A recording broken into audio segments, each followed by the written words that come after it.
আপনাকে আমি কতবার বললাম যে আমার 5টা উপদেশ মনে রাখবেন। আমি আব্দুর রাজ্জাক বিন ইউসুফ আপনার জন্য জাতিকে 5টা উপদেশ দিয়ে গেলাম। এক, আপনার জীবনের সবচেয়ে জরুরি কাজ কোনটা? এর চেয়ে জরুরি কাজ পৃথিবীতে নেই, সেটা হলো সালাত, নামাজ। মনে রাখতে হবে আপনাকে। পৃথিবীবাসী, আমি আব্দুর রাজ্জাক বিন ইউসুফ আপনাদের দ্বীনি ভাই হিসাবে মহিলা পুরুষ সকলকে বলে যাচ্ছি, মানুষের জীবনের সবচেয়ে জরুরি কাজ পৃথিবীতে, কাজ হিসাবে, কর্ম হিসাবে এর চেয়ে জরুরি কাজ পৃথিবীতে নাই। সেটা কি? সালাত। জীবনে এর সাথে কোনোদিন আপোষ করিয়েন না। একে শক্ত হাতে দমন করবেন, টাইম হলে আদায় করতে হবে যত সমস্যা থাকে। কোনো দিন 5 মিনিটের জন্য এর সাথে আপোষ করবেন না। এর চেয়ে জরুরি কাজ পৃথিবীতে নেই। 2, দ্বিতীয় পৃথিবীতে জরুরি কাজ হালাল রুজি। আপনাকে আমি ব্যাংকে লোন নিয়ে ব্যবসা করতে বলিনি, কোনোদিন বলিনি। চকলেট দিয়ে ব্যবসা করতে বলেছি, তাহলে লোন নেওয়া লাগবে না। চকলেট দিয়ে যদি আমি ব্যবসা করি তো লোন নেওয়া লাগবে না। লোন এত খারাপ, লোন এত খারাপ, লোন এত খারাপ যে লোন যেন আমি না করি, এই জন্য আল্লাহর নবী দিন রাত পরিত্রাণ চাইতেন। সালাম ফিরার পূর্বে এমন কোনোদিন জীবনে একটা দিন ঘটেনি যে এই দোয়া বলেননি। দোয়ার শেষ বাক্যটা হচ্ছে আল্লাহুম্মা ইন্নী আউযু বিকা মিনাল মাগসামি ওয়াল মাগরাম। তোমার কাছে বাঁচতে চাই বড় পাপ হতে, তোমার কাছে বাঁচতে চাই ঋণ কর্য হতে, তোমার কাছে বাঁচতে চাই বড় পাপ হতে, তোমার কাছে বাঁচতে চাই ঋণ কর্য হতে, তোমার কাছে বাঁচতে চাই বড় পাপ হতে, তোমার কাছে বাঁচতে চাই ঋণ কর্য হতে। এই বাক্যটা না বলে তিনি কোনোদিন সালাম ফিরেননি। এ কথা আয়েশা রাদিয়াল্লাহু তাআলা আনহা বলেন, হাদিস বুখারী মুসলিম। আর আপনি ব্যাংকে চাকরি করেন, এটাই খারাপ। আবার আপনি 30 লাখ টাকা লোন নিয়ে বাড়ি করলেন, ছেলে মেয়ের জন্য রেখে চলে গেলেন, আর জাহান্নামের যা মরার সাথে সাথে আপনাকে কবরে গুতাইতে লাগলো। আপনি একটু কিছু বুঝলেন না, হুঁচলার মতো দিন কাটাচ্ছেন। চাপানে ওদের ভাষাতে যে বুদ্ধি দিয়ে কাজ করে না, বলে হুঁচলা, মোটা বুদ্ধি। একটু বিবেচনা করতে হবে না? এমনি তো বোকামির পরিচয় দিয়ে ব্যাংকে চাকরি করতে গেছেন। আমি তো বলেছি এই বাংলাদেশের মাটিতে এমন কোন ব্যাংকিং ব্যবস্থা নেই, এমন কোন ব্যাংক নাই যেখানে চাকরি যায়। দেখি কোন মায়ের বেটা প্রমাণ করতে পারে। ব্যাংকে টাকা রাখা আর ব্যাংকে চাকরি করা দুটো এক নয়। সম্মানিত দিনী ভাই বোন, মানুষের জীবনে সবচেয়ে জরুরি কাজ হালাল রুজি। শ্বশুরের কাছে টাকা নিয়ে জীবিকা নির্বাহ করবেন না। ও কথা পুনরায় বলা লাগবে না, শতবার বলেছি যে যৌতুকের টাকা দিয়ে চাউল কিনে ভাত খেয়ে ইবাদত কবুল হবে না। ভিক্ষা করার টাকা দিয়ে চাউল কিনে ভাত খেয়ে ইবাদত কবুল হবে। আমি ভিক্ষা করবো কেন? আমার গায়ে শক্তি আছে, কাজ করে খেতে পারি। তবুও ভিক্ষা করার টাকা দিয়ে চাউল কিনে ভাত খেয়ে ইবাদত কবুল হবে। যৌতুকের টাকা দিয়ে ভাত খেয়ে ইবাদত কবুল হবে না। চাউল কিনে ভাত খেয়ে ইবাদত কবুল হবে না। ওটা হারাম টাকা। যৌতুক শ্বশুরকে ফেরত দিতে হবে, ওটা ভুলে গেছে। আর আগামীকাল সন্ধ্যা হতে হতে, এই ছেলে, তোমাকে বলেছি শতবার, তোমার বাপ যেন তোমার ফুফুকে জমি ফেরত দেয়, হিসাব করে ভাগ করে দেয়। আগামীকাল সন্ধ্যা হতে হতে আপনি বোনের জমি দিয়ে দিবেন। আপনার বাপ মারা 10 বছর হলো। বোনের জমি মানে পরের জমি। পরের জমি খান কেন? শরম হয় না? আপনার ভাগ্য আল্লাহ লিখে দেননি? বাপ মারা গেছে, আপনি জমির ভাগ নেবেন, আপনার বোন জমির ভাগ নেবে। আপনি নিবেন সকালে আর আপনার বোন নিবেন বিকেলে, এরকম কথা কি না? একসাথে। তা আজ পর্যন্ত জমি আপনার কাছে কেন?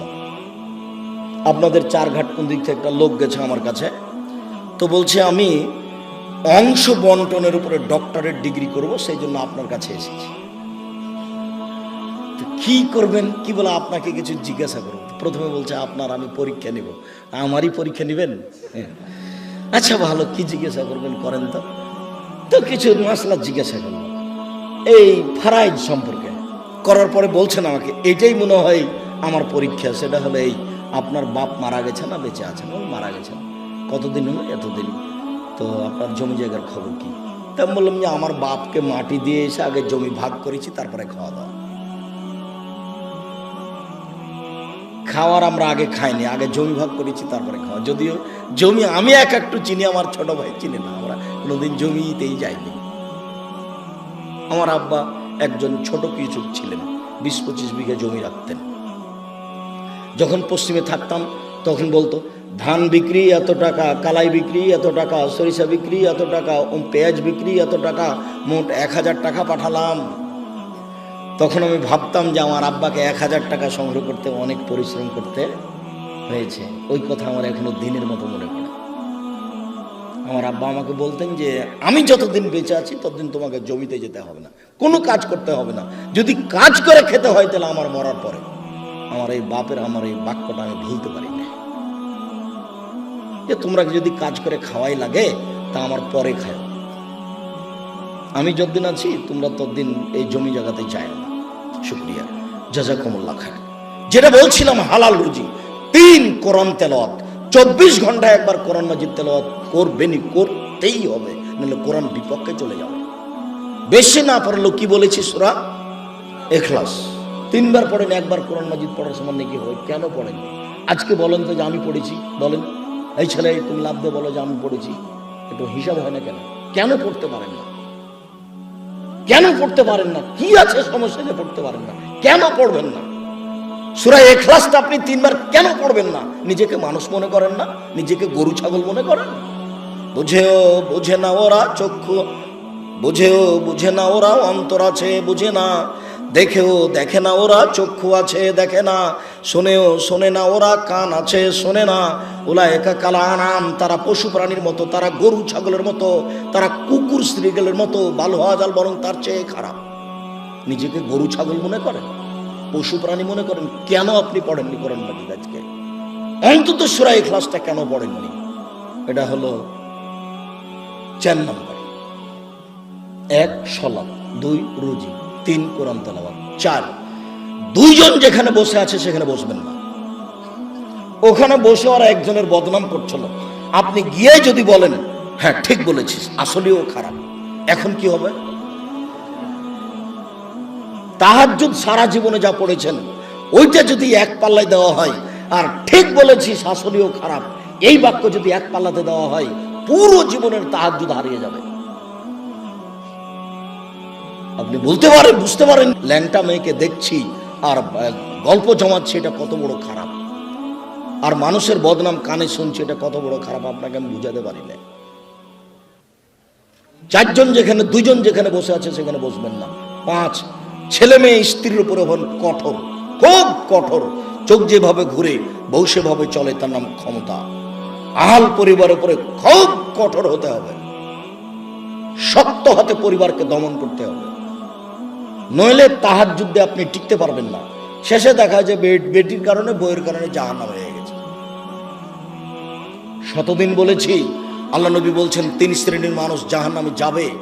তার 1 শ্রেণীর মানুষ হচ্ছে মধুমিনুল খামর, যারা নিয়মিত বিড়ি তামাক জর্দা সিগারেট গুল নেশাদার দ্রব্য খায় পান করে, তারা জাহান্নামে যাবে। একটা ছেলে বলছে, আব্দুর রাজাক সাহেব আপনি যে বিড়ি সিগারেট সব সময় বলেন, তো বিড়ি সিগারেট হারাম তার দলিল কোথায়? তো দলিল সরাসরি আছে, আল্লাহ রাসূল বলছেন মাসকারা কাসিরুহু ফাকালিলুহু হারাম। যেই জিনিসটা বেশি খেলে বিবেকের ক্ষতি হবে, তার কম, তার একটা কণাও হারাম। তো তাহলে তোমার 50 বেড়ি, হাফ কেজি বেড়ির মশলা খুলে একজনকে খাওয়াইয়া দিতে দেখি, হাফ কেজি জর্দা তুমি একজনকে খাওয়াইয়া দাও, তার বিবেকের ক্ষতি হয় কি না? 10 কেজি খাওয়াইয়া দিলে যদি বিবেকের ক্ষতি হয়, তাহলে তার একটা কণাও হারাম।